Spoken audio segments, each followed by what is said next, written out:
الحمد لله ذي العزة والجلال جعل إكرام الكبار من كريم الخصال وأشهد أن لا إله إلا الله وأشهد أن سيدنا ونبينا محمدا رسول الله صلى الله وسلم وبارك عليه وعلى آله وصحبه والتابعين أما بعد فأوصيكم عباد الله ونفسي بتقوى الله القائل إن الله مع الذين اتقوا والذين هم محسنون صدق الله العظيم.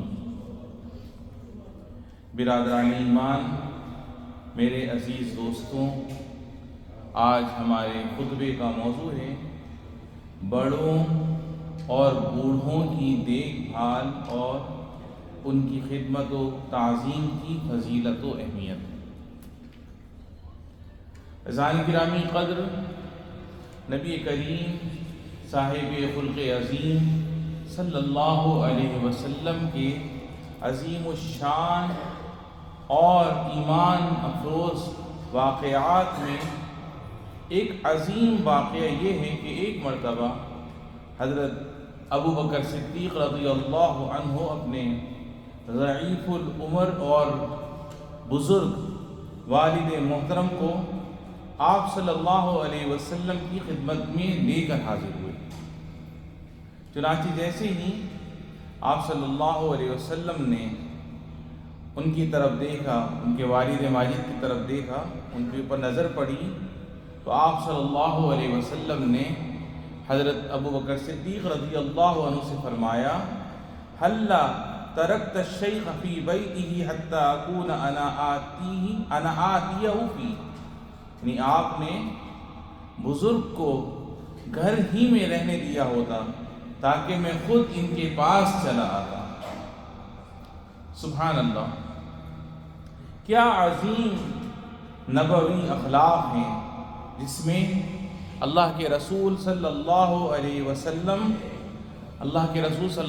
وسلم نے ہمیں بڑوں کے ادب و احترام کا درس دیا، کیونکہ بوڑھوں اور ضعیف العمر لوگوں کا مقام اللہ کے نزدیک سب لوگوں سے زیادہ ہے. آپ صلی اللہ علیہ وسلم کے ارشاد گرامی ہیں خیارکم اطولکم اعمارا واحسنکم اعمالا، یعنی تم میں بہترین لوگ وہ ہیں جن کی عمریں لمبی ہوں اور اعمال اچھے ہوں. تو ذرا سوچئے کہ جب بوڑھے اور بزرگ حضرات کا یہ مقام و مرتبہ اللہ کے نزدیک ہے تو پھر ان کی عزت و توقیر کرنا بھی در حقیقت اللہ رب العزت ہی کی تعظیم کرنا ہے. جیسا کہ حدیث پاک میں آتا ہے ان من اجلال اللہ اکرام ذی الشیبۃ المسلم، یعنی معمر اور سن رسیدہ مسلمان کی عزت و تکریم دراصل اللہ ہی کی تعظیم و کبریائی کا ایک حصہ ہے. لہذا کسی مسلمان کے لیے جائز نہیں کہ وہ بڑوں کے حقوق کی ادائیگی میں کوتاہی کرے یا ان کے ساتھ ایسا برتاؤ کرے جو ان کی قدر و منزلت گھٹانے کے مترادف ہو. رسول مکرم صلی اللہ علیہ وسلم کا فرمان ہے من لم یرحم صغیرنا ویعرف حق کبیرنا فلیس منا، یعنی جو ہمارے چھوٹوں پر رحم نہ کرے اور ہمارے بڑوں کا حق نہ پہچانے، یعنی ان کا ادب و احترام نہ کرے تو وہ ہم میں سے نہیں ہے. میرے بھائیوں، ہم کیوں کر اپنے بڑوں کا احترام نہ کریں جبکہ اللہ رب العزت نے خیر و برکت کو ان کے وجود سے وابستہ فرمایا ہے. محمد مصطفیٰ احمد مصطفیٰ صلی اللہ علیہ وسلم کا ارشاد گرامی ہے البرکۃ مع اکابرکم، یعنی برکت تمہارے بڑوں کے ساتھ جڑے رہنے میں ہے۔ بے شک تو میرے بھائیوں، اپنے بڑوں کے معاملے میں اللہ سے ڈریے، ان کی خیر خیریت دریافت کرتے رہیے اس سے پہلے کہ وہ اس دنیا سے رخصت ہو جائیں۔ ان کے پاس جا کر بیٹھا کریں قبل اس سے کہ آپ کو ان کی قبروں کے سرحانے افسردہ بیٹھنا پڑے۔ انہیں اپنے اہل خانہ کے درمیان میں بٹھائیں، ان کے پوتے پوتیوں کے جھرمٹ میں ان کے بیٹھنے کی جگہ بنائیں تاکہ ان کی زندگیوں میں فرحت اور انسیت پیدا ہو۔ گھر کے افراد ان کی قیمتی نصیحت کو توجہ سے سنیں۔ جب وہ بات کر رہے ہوں تو لوگ موبائل وغیرہ میں مشغول نہ ہوں، نہ ان کے سامنے بے توجہی اور بے دھیانی کا مظاہرہ کریں۔ دوران گفتگو ان کی بات نہ کاٹیں، نہ ان سے پہلے کسی بات میں لب گشائی کریں، اور نبی کریم صلی اللہ علیہ وسلم کی سنت پر عمل پیرا ہوتے ہوئے بڑوں کو پہلے بات کرنے کا موقع دیں۔ جیسا کہ ایک موقع پر ایک صحابی رضی اللہ عنہ نے بات کرنا چاہی، جبکہ وہ اس وقت حاضرین میں سب سے کم عمر تھے، تو آپ صلی اللہ علیہ وسلم نے ان سے فرمایا کبر کبر، یعنی بڑوں کو موقع دو، بڑوں کو پہلے بات کرنے دو۔ لہٰذا بڑوں کے ادب و احترام کا یہی وہ طریقہ تھا جس پر صحابہ کرام علیہم الرضوان کاربند تھے۔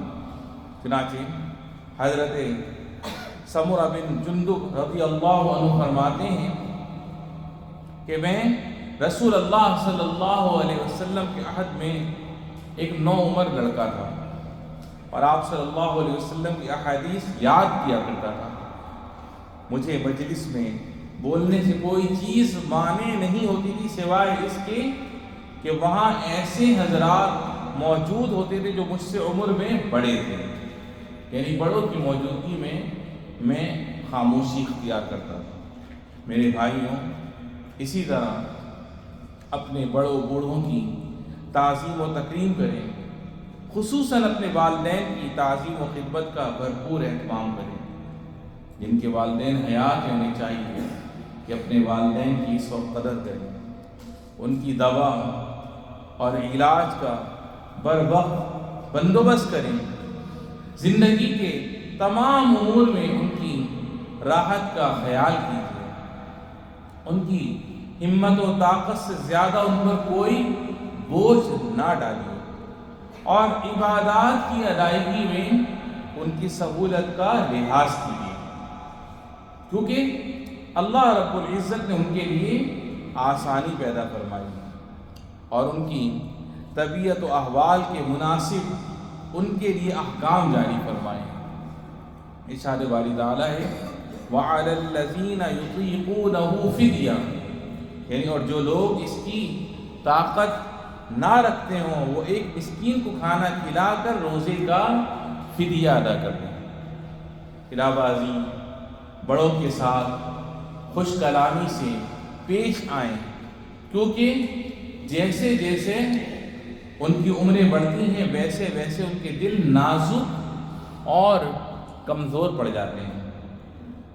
لہٰذا خبردار، غصے بھری نگاہوں سے دیکھ کر ان کا دل نہ توڑیں، گستاخانہ یا تلخ لہجے میں بات کر کے ان کی دل آزاری نہ کریں، اور اب تعالیٰ کے اس فرمان میں غور و فکر فرمائیں اما یبلغن عندک الکبر احدہما او کلاہما فلا تقل لہما اف ولا تنہرہما وقل لہما قولا کریما، یعنی اگر والدین میں سے کوئی ایک یا دونوں تمہارے پاس بڑھاپے کو پہنچ جائیں تو انہیں اف تک نہ کہو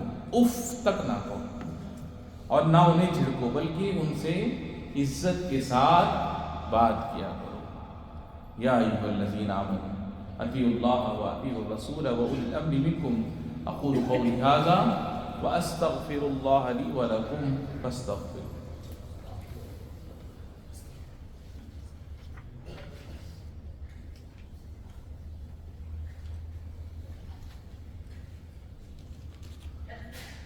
الحمد للہ وحدہ والصلاة والسلام علی من لا نبی بعدہ اما بعد.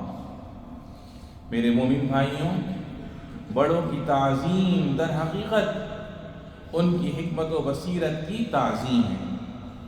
ان کا ادب و احترام در اصل ان کی زندگی بھر کے تجربات و مشاہدات کا ادب و احترام ہے، جن سے آنے والی نسلیں فائدہ اٹھاتی ہیں. وہی ہمارے مشوروں کا اصل مرکز ہے، ہمارے معاشرے کی حسین یادداشت ہیں. ہمارے بڑے وہ بازو ہیں جنہوں نے ملک و ملت کی تعمیر میں اپنا حصہ ڈالا. وہ پاکیزہ نفوس ہیں جنہوں نے بغیر کسی بدلے کے اپنا سب کچھ نچھاور کیا، بغیر شکریہ چاہے اپنا سب کچھ قربان کیا. لہٰذا ہم پر ان کا یہ حق بنتا ہے کہ ہم ان کے ساتھ وفا نبھائیں، انہیں بھرپور توجہ دیں، ان کی دیکھ بھال اور بہترین نگہداشت کریں، ان کی کما حق خدمت کریں، اور اپنے بچوں کے دلوں میں بھی یہ بات راسخ کریں کہ بڑوں کا احترام ایک دینی تقاضا بھی ہے اور اخلاقی ذمہ داری بھی. جیسا کہ حدیث پاک میں آتا ہے، من صنع الیکم معروفا فکافئوہ، یعنی جو تمہارے ساتھ بھلائی کرے تو اسے اس کی بھلائی کا پورا پورا بدلہ دو. تو میرے بھائیوں، جو بھلائیاں ہمارے بڑوں نے ہمارے ساتھ کی ہیں تو اسے ہمیں یاد رکھنا چاہیے. ان سے بڑھ کر اور کیا بھلائیاں ہو سکتی ہیں؟ کیا یہ کم ہے کہ انہوں نے ہماری تعلیم و تربیت میں اپنی جانیں کھپا دیں اور تعمیر وطن میں اپنی زندگیاں لگا دیں؟ چنانچہ بزرگوں کا اکرام و احترام ہماری اماراتی شناخت کا بنیادی حصہ ہے. اسی لیے ہماری دانشمند قیادت نے بزرگوں کے حقوق پر خصوصی توجہ دی ہے تاکہ ان کے ساتھ وفاداری کا حق ادا ہو اور ان کی بھرپور خدمت و رعایت کی جائے. اللہ رب العزت سے التجا رب العالمین ہمیں ان باتوں کی سمجھ عطا فرمائے. جن کے والدین موجود ہیں انہیں چاہیے کہ اپنے والدین کی قدر کریں اور ان کی خدمت کر کے جنت حاصل کرنے کی کوشش کریں، اور جن کے والدین دنیا سے چلے گئے رب العالمین ان سب کی بے حساب بخشش و مغفرت فرما. ہمیں ہمارے والدین، بہن، بھائی، بیوی، بچوں کو صحت و سلامتی اور عافیت والی زندگی عطا فرما. ھذا وصلی اللہ وسلم وبارک علی سیدنا و نبینا محمد وعلی آلہ وصحبہ اجمعین. وارض اللہم عن ابی بکر وعمر وعثمان وعلی وعن سائر الصحابة الأكرمين.